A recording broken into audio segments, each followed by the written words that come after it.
লোটে মাছের অনেক রকম পদ তো বানিয়ে খেয়েছো, একবার এইভাবে বানিয়ে খেয়ে দেখো। ছোট থেকে বড় চোখের নিমিষে এক থালা ভাত পুরো শেষ করে দেবে। লোটে মাছের দুর্দান্ত স্বাদের পাগল করা এক রেসিপি নিয়ে চলে এসেছি তোমাদের কাছে। তো নমস্কার বন্ধুরা, শুভ দুপুর। দক্ষিণ 24 পরগনা জেলার ছোট্ট একটি গ্রাম থেকে মা মান্টু ভিলেজ ব্লগ চ্যানেলে চলে এসেছি নতুন একটা ভিডিও নিয়ে। তো আজকের আমি নিয়ে চলে এসেছি লোটে মাছের এক নতুন রেসিপি, যা একবার বানিয়ে খেলে বারবার বানিয়ে খেতে ইচ্ছে করবে। তো চলো শুরু করা যাক। এখানে দেখো মানে বেশ মোটা মোটা চওড়া চওড়া লোটে মাছ। তো এখানে আমি লোটে মাছগুলো কেটে নিচ্ছি, দেখতে পাচ্ছ। লোটে মাছগুলো না বেশ টাটকা টাটকা, পুরো লাল লাল লোটে মাছ, মোটা মোটা। তো আজকের এই লোটে মাছগুলো মান্টুর দাদা বাজার থেকে কিনে নিয়ে এসেছে। আর লোটে মাছ তো আমাদের খুবই প্রিয় একটা মাছ। তো তোমাদের কাদের কাদের লোটে মাছ ভালো লাগে আমাকে অবশ্যই কিন্তু কমেন্টে জানিও। তো এখানে দেখো মাছগুলো আমি মানে বেশি ছোট করব না, 2 পিস 3 পিস করে কেটে নিয়েছি। আর বাইরে দেখো মানে কীরকমভাবে মুষলধারা বৃষ্টি নেমেছে। তো বৃষ্টির দিনে এইরকম একটা রেসিপি, চোখের নিমিষেই একতলা ভাত শেষ হয়ে যাবে। তো দেখতে পাচ্ছ মানে আমাদের উঠানে প্রায় মানে কতটা করে জল জমে গেছে, পায়ের গাঁটের উপরে মানে ডুবে গেছে, এতটাই জল জমে গেছে। আর এই যে দেখো লোটে মাছগুলো আমি কেটে ভালো করে ধুয়ে পরিষ্কার করে নিয়েছি। তারপর একটা বাটি নিয়েছি, তো সেই বাটির মধ্যে একটা ডিম ভেঙে নিচ্ছি। ডিমটা ভেঙে নিয়ে আমি ডিমটাকে একটু ফাটিয়ে নেব। তো এর মধ্যে আমি দিয়ে দিয়েছি সামান্য একটু লবণ দিয়েই মানে ডিমটা ফাটিয়ে নিয়েছি। আর এই দিকে দেখো কড়াই বসিয়ে দিয়েছি। আর এই যে লোটে মাছগুলো আছে দেখতে পাচ্ছ, এই লোটে মাছগুলো আমি একটা একটা করে এই ডিমের মধ্যে চুপিয়ে আমি এটাকে গরম তেলে ভেজে নেব। তো এইভাবে করে মাছটা একটু ভেজে নিলে কি হয় যে মাছটা আর ভাঙে না।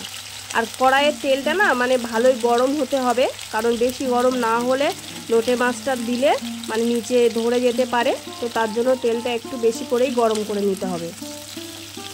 তো তারপর আমি আস্তে আস্তে এক পিঠ করে উল্টে উল্টে দেব, একটু বেশ লাল লাল করেই মাছগুলো একটু ভেজে নেব। আর লোটে মাছ তো এমনিতেই নরম জানো, তো বেশি নাড়াচাড়া করা যাবে না। তো আস্তে আস্তে করেই খুন্তি দিয়ে মাছগুলো উল্টে পাল্টে ভেজে নিতে হবে। তো এখানে দেখো মাছগুলো বেশ লাল লাল হয়ে গেছে। তো তারপর আমি মাছগুলো তুলে নিচ্ছি আস্তে আস্তে।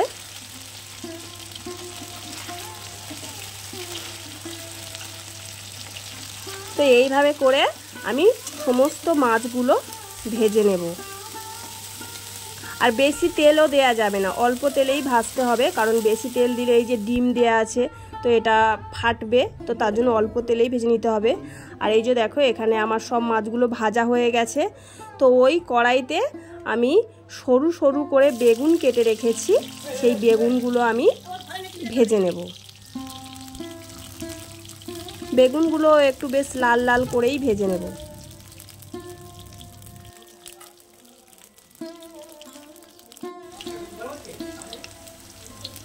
তো এখানে দেখো আমার বেগুনগুলো প্রায় ভাজা হয়ে এসেছে, একটু একটু লাল লাল হয়ে গেছে।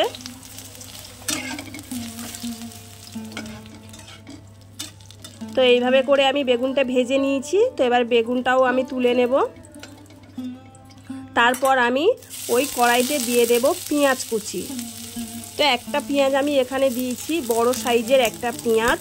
তো সেই পেঁয়াজটা আমি একটু ভালো করে লাল লাল করে ভেজে নেব। তো পেঁয়াজটা দেওয়ার পরে না ওতে একটুখানি নুন ফেলে দিলে মানে পেঁয়াজটা তাড়াতাড়ি মানে নরম হয়ে যায়। তো তার জন্য আমি একটু নুন দিয়ে মানে ভেজে নিয়েছি। আর তারপর দিয়ে দিয়েছি একটু আদা রসুন বাটা। তো এটা আমি একটু ভালো করে ভেজে নেব, কারণ এর কাঁচা গন্ধটা যাতে না থাকে। আর তারপর দিয়ে দিয়েছি একটু টমেটো কুচি আর গোটা 4 লঙ্কা কুচি। তো এবার এইগুলো সব কিছু দিয়ে এইভাবে করে একটু কষিয়ে নিতে হবে। আর গ্যাসের আঁচটা পুরো মানে দেয়া থাকবে, ফুল দেয়া থাকবে, কারণ তা না হলে নিচে লেগে যাবে। আর একটু বারে বারে মানে নাড়াচাড়া করতে হবে। আর তারপর এখানে কিছু মশলা দিচ্ছি, দেখতে পাচ্ছ, হলুদ গুঁড়ো, লঙ্কার গুঁড়ো, লবণ, সব কিছু দিয়ে আরও একবার ভালো করে মশলাটাকে আমি কষিয়ে নিচ্ছি। তো তারপর মশলাটা কষানো হয়ে গেছে, এবারে আমি দিয়ে দিচ্ছি ভেজে রাখা বেগুন। তো বেগুনগুলো আমি এইভাবে করে একটু নাড়াচাড়া করে নেব, কারণ বেশি নাড়াচাড়া করব না, কারণ ভাজা বেগুন বেশি নাড়াচাড়া করলে মানে বেগুনটা ভেঙে যেতে পারে, ঘেঁটে যেতে পারে। আর তারপর আমি এখানে দিয়ে দিচ্ছি কিছু মশলা। তো এখানে আমার আছে মানে সর্ষে আছে, সাদা কালো সর্ষে মিশিয়ে, আর তার সাথে একটু পোস্ত দিয়েছি। তো ওটা আমি এক জায়গায় করে একটু জিরে দিয়েছি, গোটা জিরে দিয়ে আমি মশলাটা করে নিয়েছি। তো ওর মধ্যে একটু জল দিয়ে মশলাটা ওর মধ্যে দিয়েছি। তো একটু দেখো ফুটছে। তো তারপর আমি এই ভেজে রাখা মাছগুলো এর মধ্যে দিয়ে দেব, দিয়ে হালকা হাতে একটু নাড়াচাড়া করব, কারণ বেশি জোরে নাড়া যাবে না, বেগুনও ঘেঁটে যেতে পারে আর লোটে মাছটাও ঘেঁটে যেতে পারে। তো তার জন্য আমি হালকা হাতে একটু একটু করে নাড়াচাড়া করব আর একটু ফোটাবো। এটা আমি বেশি ঝোল করব না, বেশি ঝোলও করব না আর খুব শুকনোও করব না, একটু মাখামাখি থাকবে, তবেই এটা খেতে সুন্দর হবে। তো এখানে দেখো প্রায় অনেকটাই আমার ঝোলটা মরে গেছে, আর এই যে দেখো মাছগুলো বেশ গোটা গোটাই রয়েছে। তো এবার আমি এটাকে নামিয়ে নেব, এটা আমার পুরো রেডি হয়ে গেছে। তো তোমরা চাইলে ওপর থেকে একটু ধনে পাতা ছড়িয়ে দিতে পারো, তো আমার এখন ধনে পাতা কাছে নেই বলে আমি এটাতে দিইনি। এই যে দেখো, উফ, গন্ধটা না খুব সুন্দর বেরিয়েছে, গন্ধ যেমন সুন্দর বেরিয়েছে, খেতেও খুব অসাধারণ হয়েছে। তো বন্ধুরা, আজকের আমি লোটে মাছের এই পুরো রেসিপিটা তোমাদের সাথে শেয়ার করলাম। তো তোমরাও এইভাবে করে বাড়িতে বানিয়ে করে খেয়ে দেখো, তো কেমন লাগলো আমাকে অবশ্যই কমেন্টে জানাবে। আর এই ভিডিওটা ভালো লাগলে একটু লাইক করবে, কমেন্ট করবে আর অনেক করে শেয়ার করবে। আর আমার চ্যানেলে যারা নতুন বন্ধু আছো, আমার চ্যানেলটিকে সাবস্ক্রাইব করে আমার পাশে থাকবে। তো চলো আজকের এই পর্যন্ত, সবাইকে টাটা।